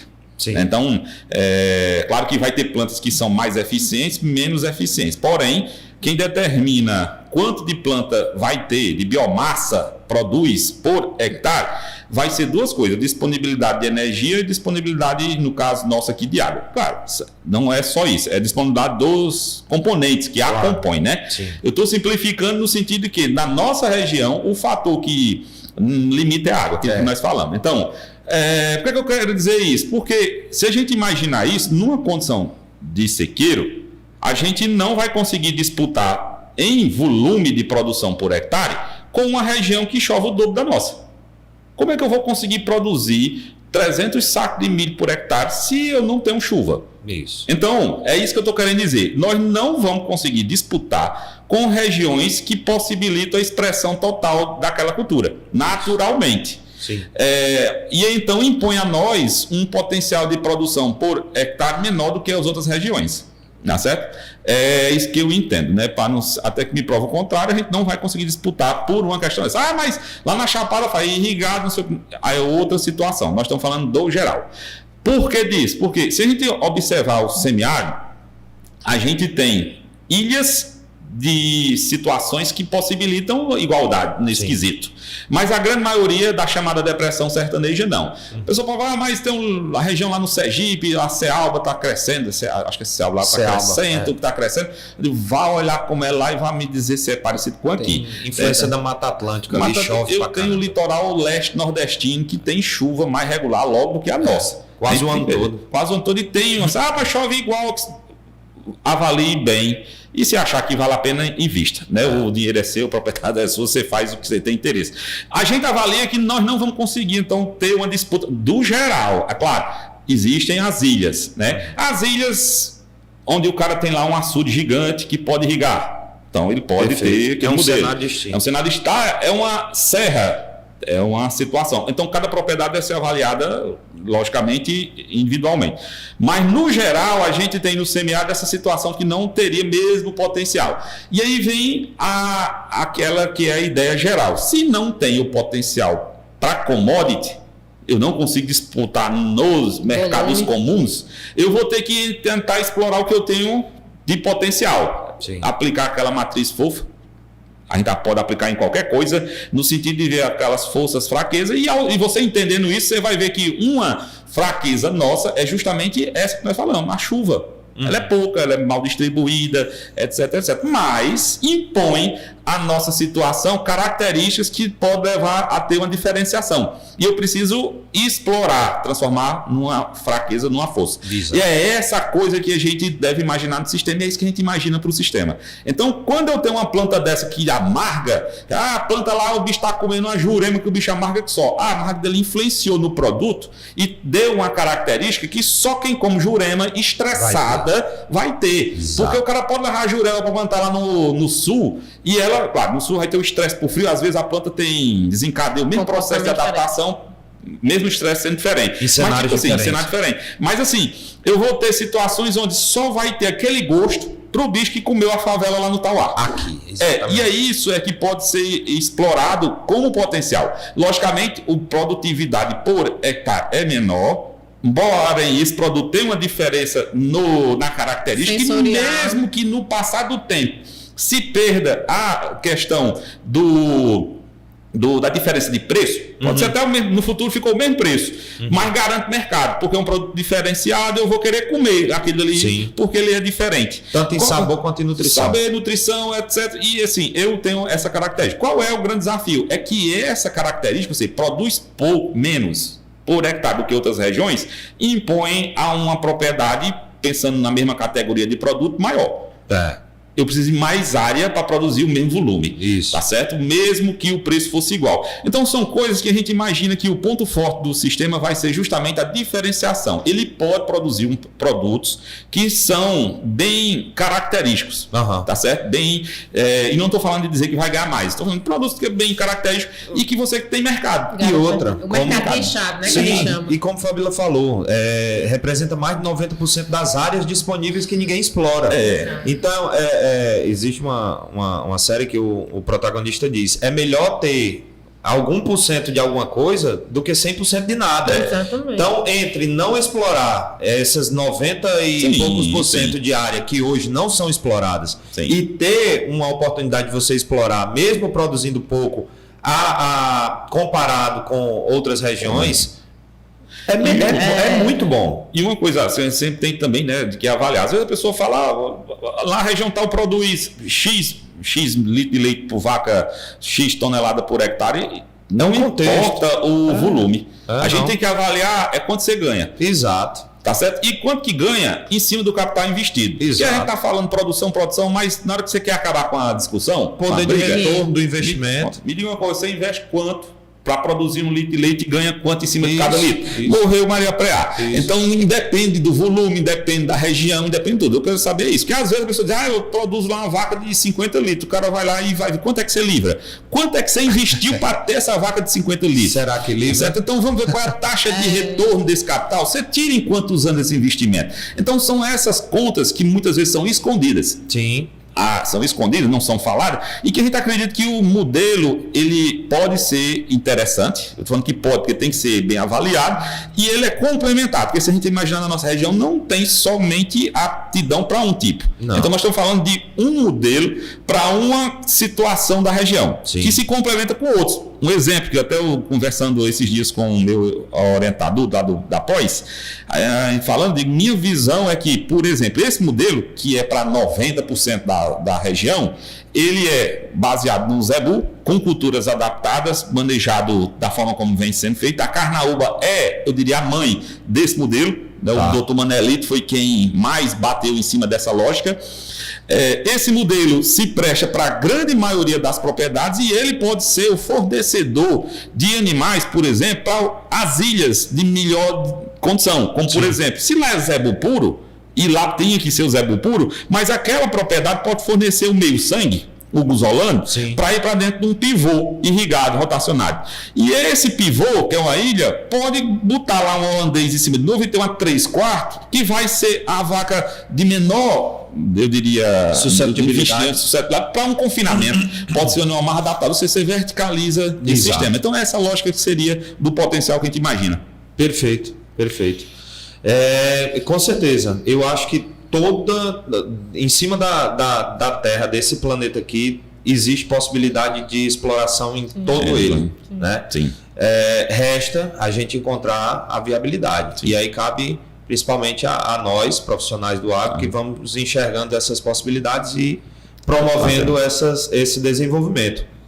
E a última pergunta, que é de praxe: o que vocês esperam? Quais são as expectativas de vocês para os próximos anos do agro a nível de Ceará, da nossa região, do Nordeste, do Brasil e do mundo como um todo? O que vocês visualizam? As perspectivas são boas? Ainda é meio incerto? Ou vocês não estão tão otimistas assim? Como é que está aí as expectativas? Começa, Rodrigo, dessa vez. Rodrigo que acompanha mais mercado.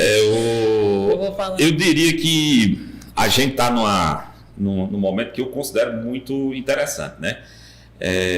Eu venho com um tempo, eu estava conversando até com o Fabíola esses dias, que eu venho dentro da área há muito tempo.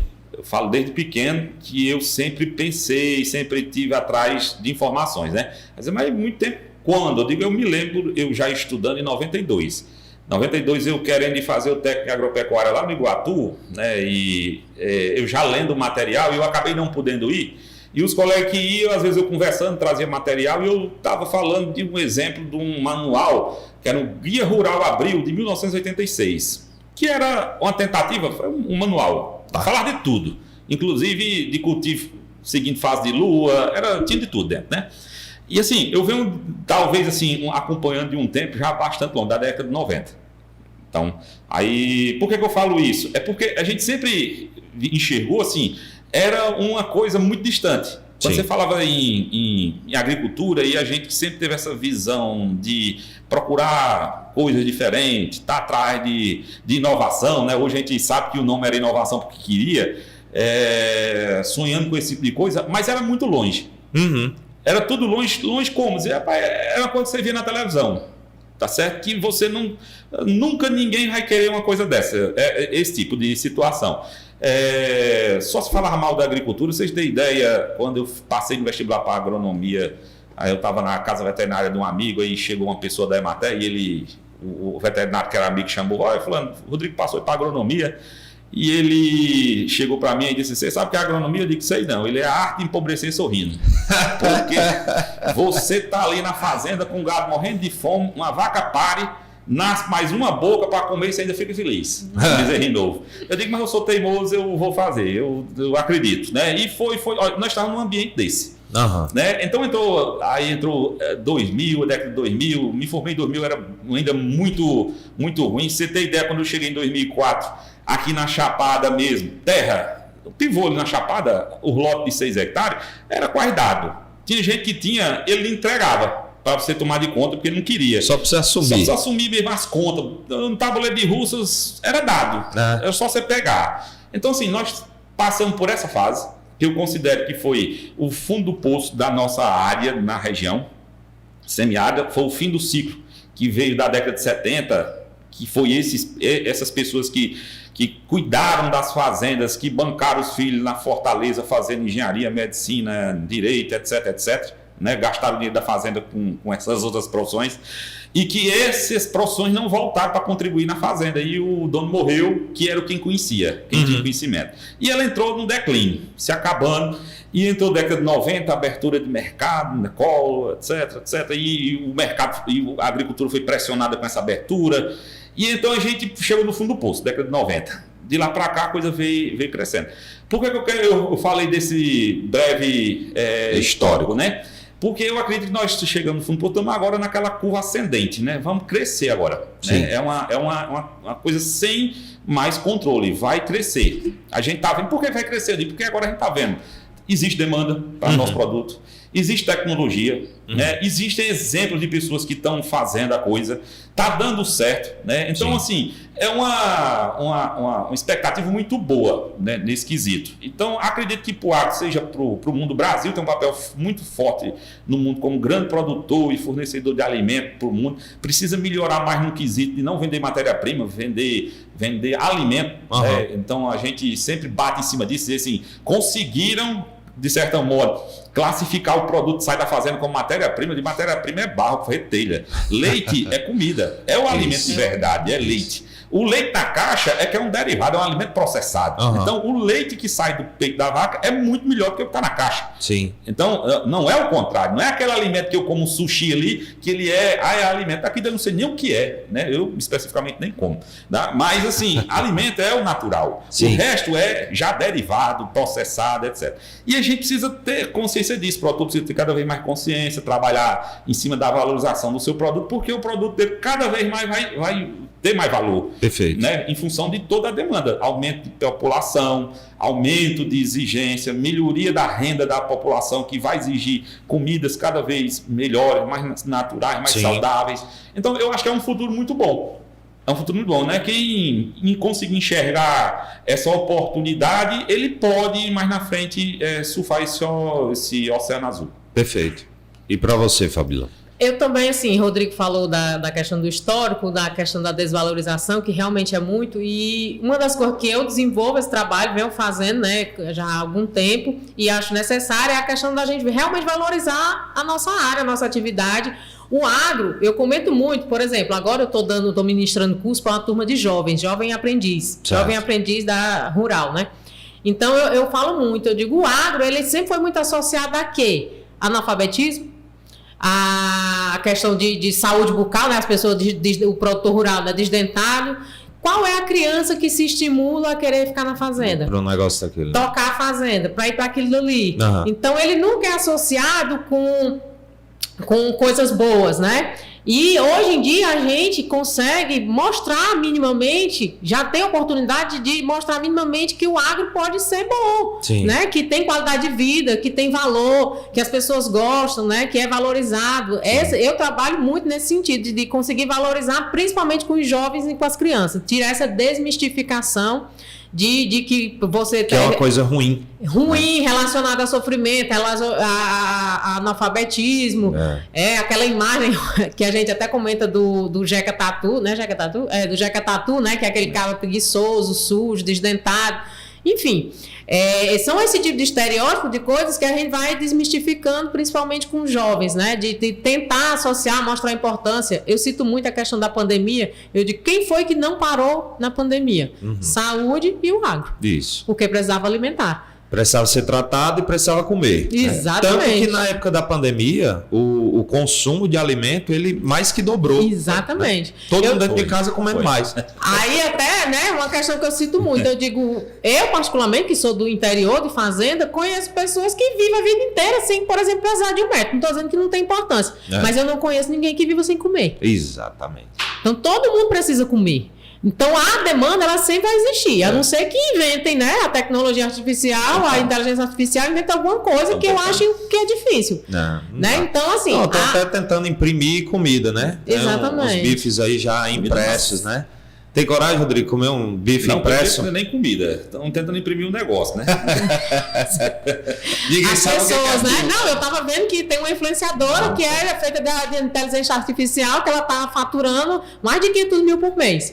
Não, isso aí é um caminho sem volta. Nós já estamos em meio as inteligências artificiais já estão para todo lado, né? Exato. A Alexa, os nossos celulares mesmo. Sim. Enfim. E a gente tem que extrair o que isso pode nos oferecer. Exatamente, é o que eu digo, eu não tenho nada contra, eu quero que dentro do que é possível para mim, o que é que eu posso tirar de bom nisso, o que é que pode melhorar para mim, né? O que é que pode otimizar na minha propriedade, na minha vida, né? E uma coisa é certa, trabalhos, como é que eu posso dizer, mecânicos de apertar coisa, de carregar esse copo daqui para cá, isso aí no futuro breve, se você não tiver um diferencial, nem operar uma inteligência artificial dessa tu vai conseguir. Então é aí onde entra o diferencial da coisa, né? Exatamente. As cidades cada vez crescendo mais. Exato. Esse povo acha que alimento nasce na prateleira do supermercado, Exatamente. não conhece da cadeia, né? Da onde ele vem para onde ele vai. E as cidades crescendo, o campo diminuindo, como você diz, essa migração ela vai, mas dificilmente ela volta. Então, a rede social, pegando o gancho do que tu falou, ajudou muito no sentido de converter essa imagem ruim do profissional e do negócio, do agronegócio em geral.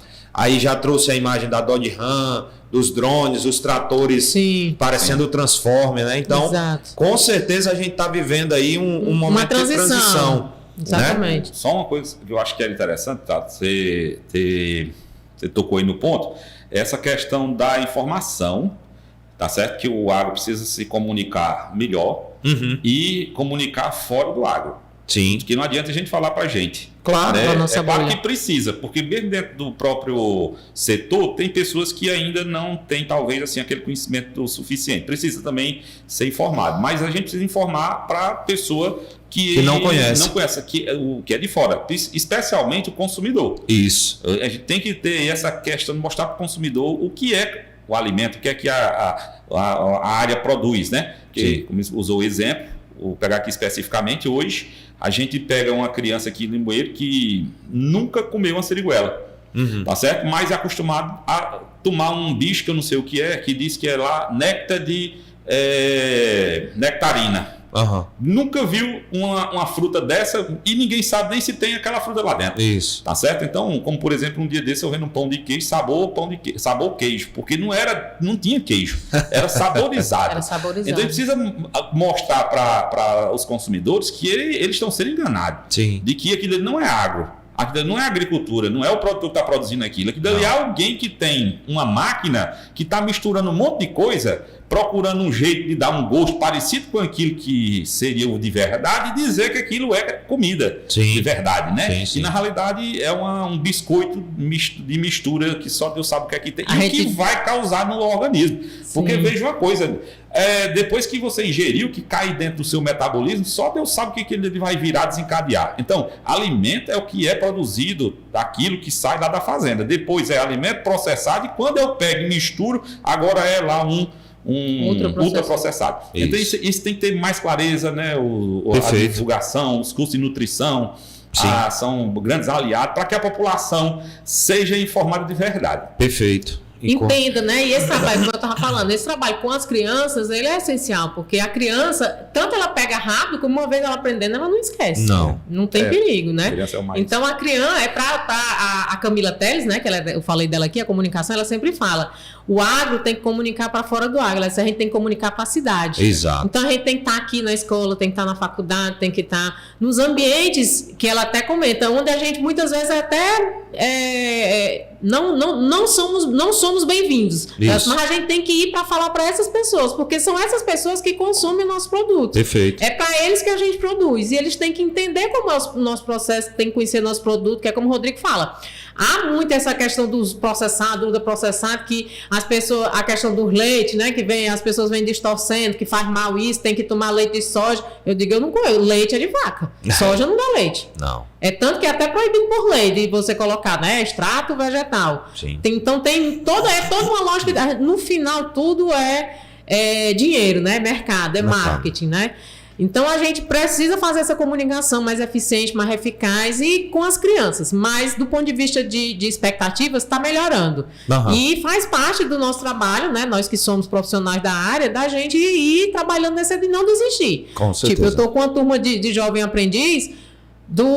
A maioria não, acho que eu não quero trabalhar na área, não estou na área, não sei o quê. Mas por quê? Assim, instigar. Vocês sabem o que é água? Sem motivação, né? Exato, desmotivada a palavra. Vocês sabem o que é, mas por que você não quer? Você vai falando da importância, vai citando os exemplos, casos de sucesso. Muitas vezes as pessoas se despertam. Isso. Né? E enxergam que é um negócio interessante. Interessante, né? Viável, respeitado. Né? E que por mais impressora que imprima alimento e comprimido que substitua a refeição, é um setor que nunca vai deixar de existir. Né? Só citando, eu lembrei que eu assisti uma entrevista com um médico endocrinologista, um dos mais famosos do Brasil. Aí perguntaram ele sobre essa questão da alimentação da população, ele falando de obesidade infantil. Sim.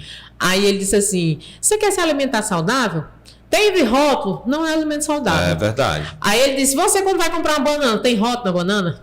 Tem rótulo na maçã, tem rótulo na cebola, tem rótulo na cenoura. Então, alimento é o que não tem rótulo. Isso. Aí eu digo, sabe assim, então a gente vai aprendendo, né? E o interessante é que a gente é conhecido mundialmente como bons produtores de café.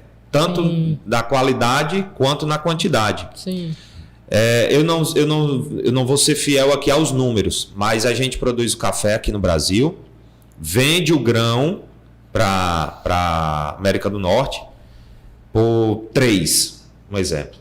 Esse grão é processado lá, volta naquela cápsulazinha de café expresso para cá por 9.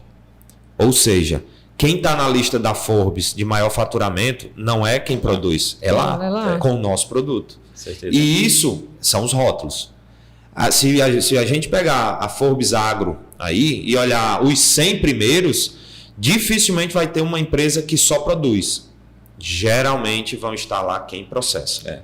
Exatamente. Por isso que a gente fala, uma das formas que a gente enxerga como viabilização é a verticalização da produção da própria propriedade. Perfeito. Eu não vou produzir matéria-prima. Tipo, eu vou ter pouco leite, a minha vaca vai ser uma vaca pouco produtora de leite, mas aquele leite eu não vou vender como matéria-prima, eu vou vender como produto. Perfeito. Né? Perfeito. Valor agregado. Exatamente. Já para consumidor final. Exatamente. É isso. Por fim, gostaria de agradecer mais uma vez a você, Fabíola, você, Rodrigo Gregório, pela vinda, pelo tempo de vocês. Com certeza vai ser um episódio muito produtivo, já era um tema que vinha sendo pedido. Cadê o povo da agropecuária? Eu reclamava, eu dizia, cadê a pecuária nesse programa de água? Isso ele falar. Tá caminhando. Devagarinho a gente vai contemplando todos os temas. E como eu falei anteriormente, vamos ter outras oportunidades. Sim. Aí para aprofundar mais a tudo que foi posto na mesa hoje. Para a gente conversar mais especificamente sobre o manejo da pastagem, mais especificamente sobre os projetos da Vale do Sind e os outros projetos que você atua. E por aí vai. Sim. Sempre que surgir um tema que a gente vê a possibilidade e obviamente vocês tiverem disposição, aí nós vamos convidá-los de novo. E em nome de todos que assistiram, que irão assistir, agradecer mais uma vez pela participação de vocês, tá? Obrigada a você, viu? Prazer, sempre estar aqui falando de agro, de leite e tudo, pra gente é uma satisfação. E para você que acompanhou mais um episódio do podcast Agrocultura, nos siga no YouTube, no Instagram, divulguem com pessoas que podem se interessar pelo tema. Hoje nós tivemos a honra de conversar com Rodrigo Gregório e Fabíola Diógenes sobre a produção de leite, a produção do animal Sind, o manejo da pastagem, o planejamento e tudo isso. E para você que ficou com alguma dúvida, pode entrar em contato que nós repassaremos as suas dúvidas e com certeza eles terão o prazer de responder a todos. E ficamos aguardando vocês nos próximos episódios. Até lá e um forte abraço a todos.